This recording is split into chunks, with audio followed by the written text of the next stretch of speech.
ازيكم يا ولاد؟ عاملين ايه؟ ازيك يا ماما؟ عامله ايه؟ ايه يا ماما، كنت فين كل ده؟ كنت بجيب التليفون الايفون لهنول اللي كان نفسها فيه. وانا يا ماما انا تليفوني بايظ بقاله شهرين، وانا تليفوني متصلح، المفروض التليفون ده يكون بتاعي. والله يا همسه الفلوس ما كفتش. المره الجايه خدي يا نونو الايفون بتاعي. بجد يا ماما؟ شكرا جدا، ربنا يخليكي ليا.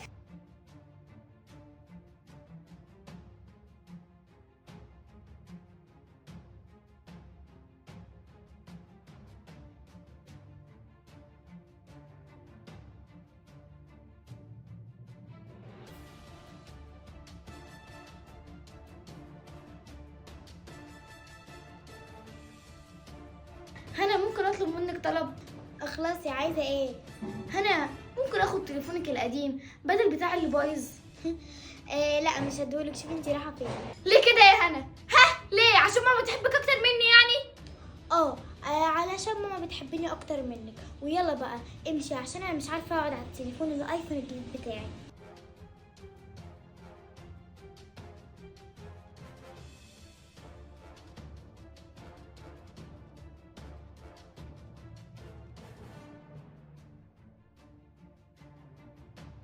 ماما يا ماما، عايزه ايه يا استاذه؟ ممكن اتكلم معاكي شويه يا ماما؟ انت ليه يا ماما دايما بتفرقي معاملتي ومعامله هنا؟ لا على طول بتحبي هنا اكتر مني، هو انا مش بنتك يا ماما؟ انا عمري ما فرقت ما بينكم، انا بعملكم كلكم زي بعض. بنت انا مش فاضيالك، روحي شوفي انت هتعملي ايه.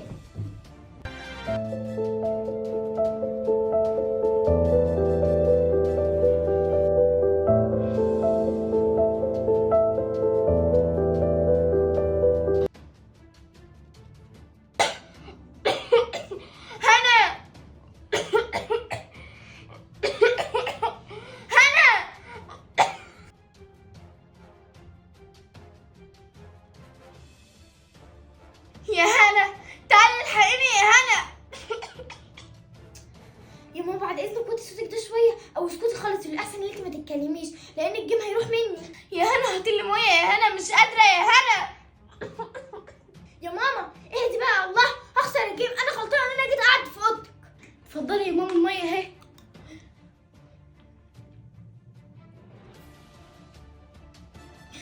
شكرا يا اسو يا حبيبتي، شكرا والله كنت هموت مش قادره.